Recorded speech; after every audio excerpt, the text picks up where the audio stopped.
SMC ওরসালাইনের নিবেদিত ১৩টি প্রশ্নের আজকের অতিথি একজন র্যাম্প মডেল রুবাইয়া চৌধুরী।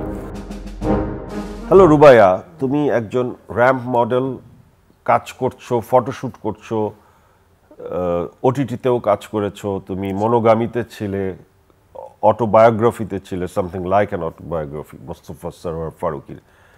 তো তুমি একজন র্যাম্প মডেল হিসেবে কাজ করছো। আমরা জানি যে সিনেমার নায়িকা হলে অনেক কাজ পাওয়া যায়, টাকা পাওয়া যায়, টেলিভিশনে ইউটিউবের ভিউ থাকলে অনেক কাজ পাওয়া যায়।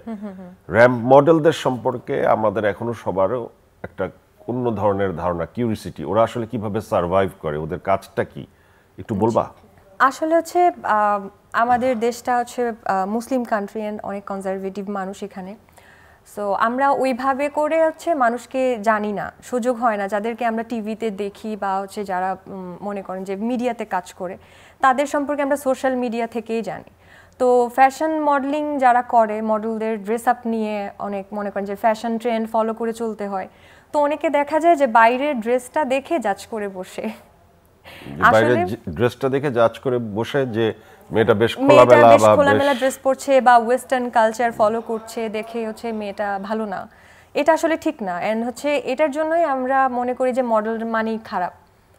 তো এইভাবে যে বলতে গেলে ইন্টারন্যাশনাল মডেলদের কথা যদি বলি, ওরা হচ্ছে যে যতটুকু রেসপেক্ট পায়, আমরা কিন্তু বাংলাদেশের মডেলরা কম্পারেটিভলি অতটুকু রেসপেক্ট পাই না। কিন্তু এই মডেলিং কালচারটা তো আজকের থেকে না, বহু বছরের কালচার বাংলাদেশেও, এবং বাংলাদেশে বহু রেসপেক্টেড মডেল আছে, মৌ আপা আছে, আরো অনেক আছে, অনেকেই আছে। তো এই রেসপেক্টটা কি আসলে পরবর্তীতে অনেকেই তোমরা ধরে রাখতে পেরেছো কিংবা তৈরি করতে পেরেছো কিনা, এই প্রশ্নটা আসে, উত্তর কি হওয়া উচিত? বিষয়টা হচ্ছে আমি যেটা মনে করি যে ওনাদের একটা যুগ ছিল যে তখন হচ্ছে ফ্যাশন ট্রেন্ড আলাদা ছিল। এখন আমরা দেখি যে সবাই ওয়েস্টার্ন কালচার ফলো করছে বা বিভিন্ন, ধরেন আমি একটা ডিজাইনার ব্র্যান্ডের কাজ করছি, তো আমাকে যে আউটফিটটা দিবে ওটা তো আমার ক্যারি করতে জানতে হবে। এখন একটা খোলামেলা আউটফিট হলে আমার কাজ হচ্ছে, আমি একটা হ্যাঙ্গার, আমি একটা মডেল, তো আমার কাজ হচ্ছে ড্রেসটা ফুটিয়ে তোলা, ক্যারি করা। তো আমার কাজের জায়গা থেকে আমার অনেক কিছু পড়তে হচ্ছে, খোলামেলা পোশাক আশাক পরতেই হয়।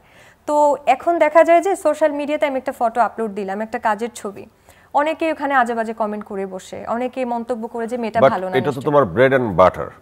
জি, সো ব্রেড এন্ড বাটার যখন হয় যে একটা হ্যাঙ্গার তোমাকে ক্যারি করতে হয়, তোমাকে খোলামেলা ড্রেস পরতে হয়, যা ডিজায়ার করে ক্লায়েন্ট সেটা তোমাকে পড়তে হয়।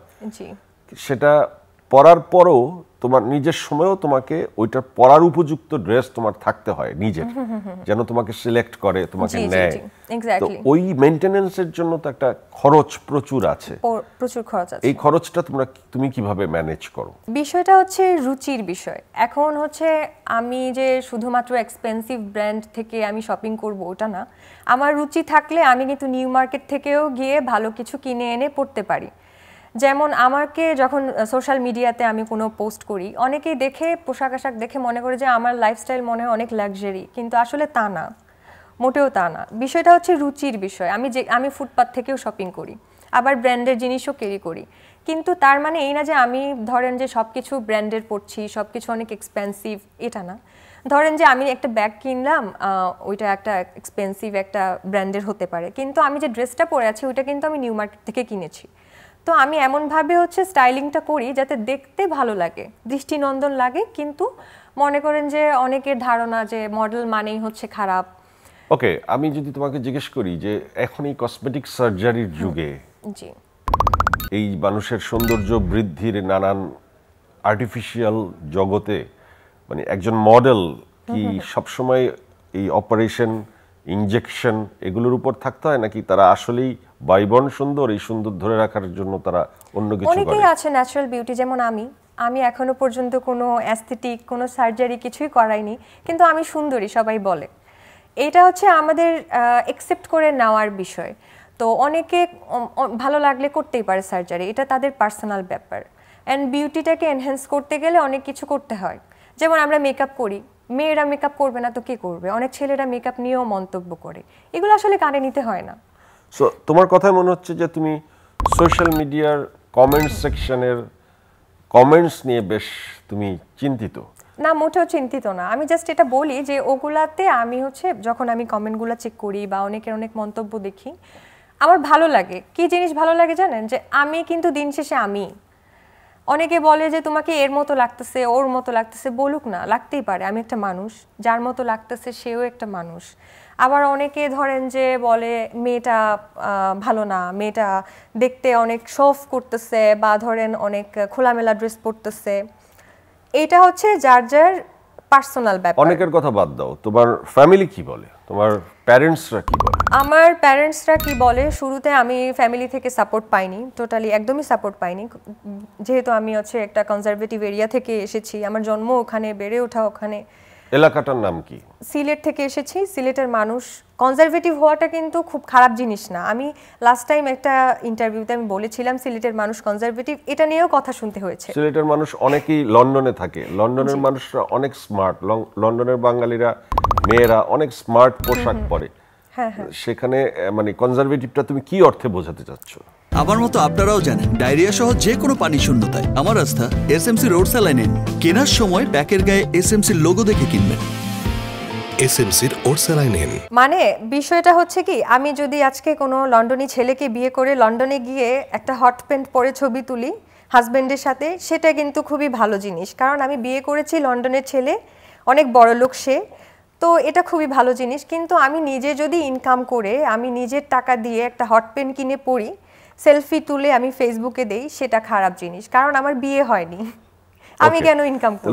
সিলেটি মানুষদের ভেতর বা সিলেটি মেয়েদের ভেতর, মেয়েদের গার্জিয়ানদের ভেতর কি এই প্রবণতা কাজ করে যে আমার মেয়েটি একটি লন্ডনী ছেলের সাথে প্রথমে একটু আপসেট ছিল, আমার ফ্যামিলি রিলেটিভস সবাই বলতো যে তুমি কেন মডেলিং করবা, বা এটা তো ভালো দেখায় না, আমাদের মতো ভালো বংশের মেয়েরা মডেলিং কেন করবে।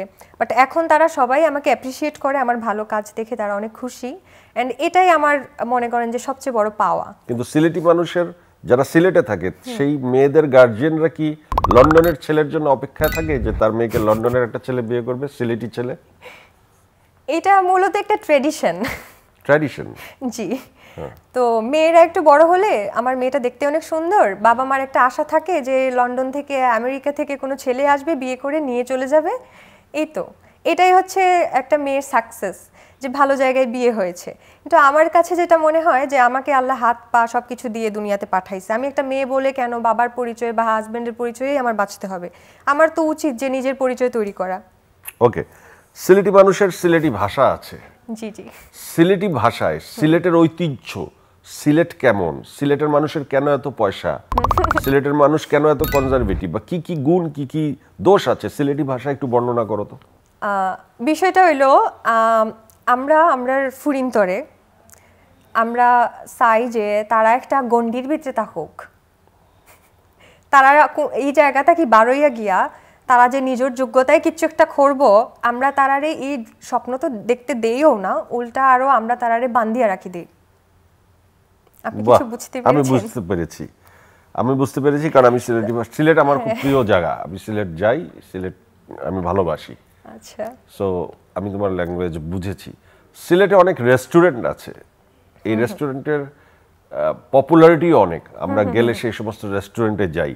এই সিলেট এবং সিলেটের আশেপাশের যে পর্যটন কেন্দ্রগুলো আছে এগুলো নিয়ে তুমি একটু সিলেটি ভাষায় আমাদেরকে বিজ্ঞাপন দাও, সিলেটের বিজ্ঞাপন। এক্সপ্লোর সিলেট। সিলেট এখন অনেক ভালো ভালো রেস্টুরেন্ট হইছে, দেন আপনারা ইনো গেলে থাকার মতো ভালো ভালো জায়গা আছে। গ্র্যান্ড সিলেট অনেক ভালো একটা জায়গা থাকার লাগি, সবর ভালো লাগবো। অ্যান্ড হইলো বিভিন্ন রেস্টুরেন্ট আছে, পাঁচবাই, পানসি, এটা অনেক মজার মজার ভর্তা পাওয়া যায় সিলেটি খানি।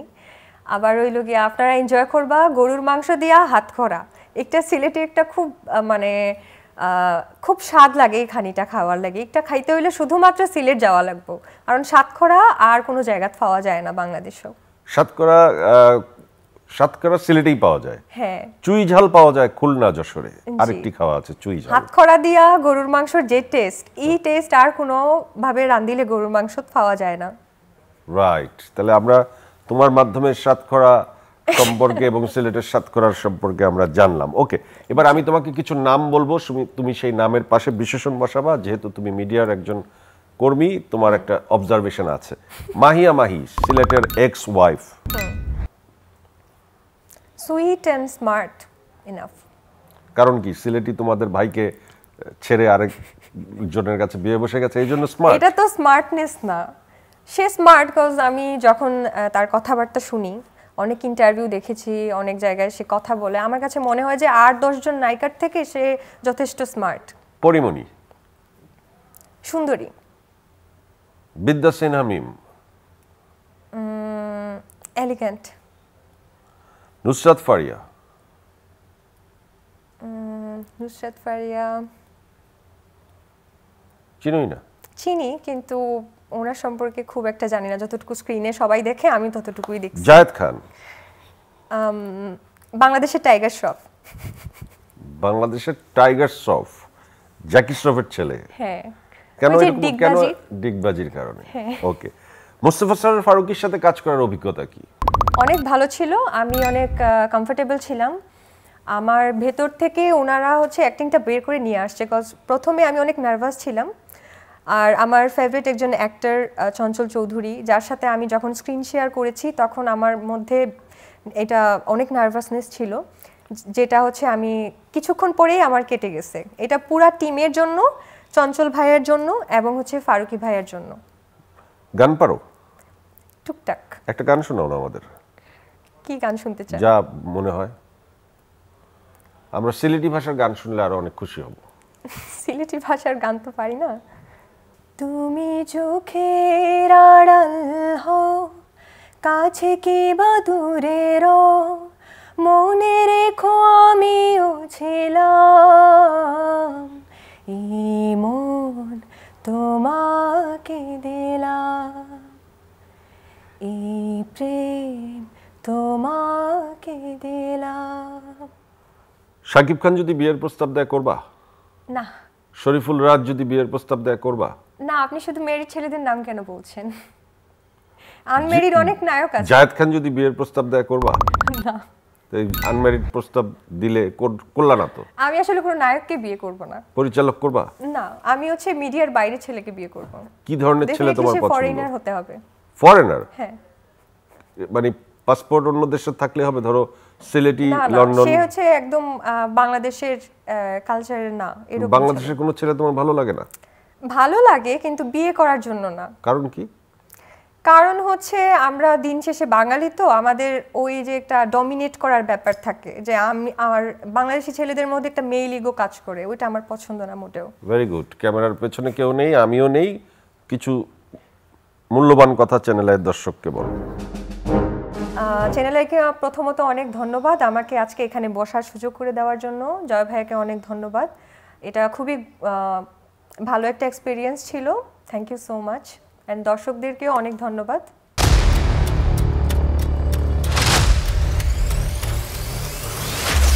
আমার মতো আপনারাও জানেন ডায়রিয়া সহ যে কোনো পানি শূন্যতায় আমার আস্থা এসএমসি রোড স্যালাইন। কেনার সময় প্যাকের গায়ে এসএমসির লোগো দেখে কিনবেন। এসএমসির ওরসালাইন।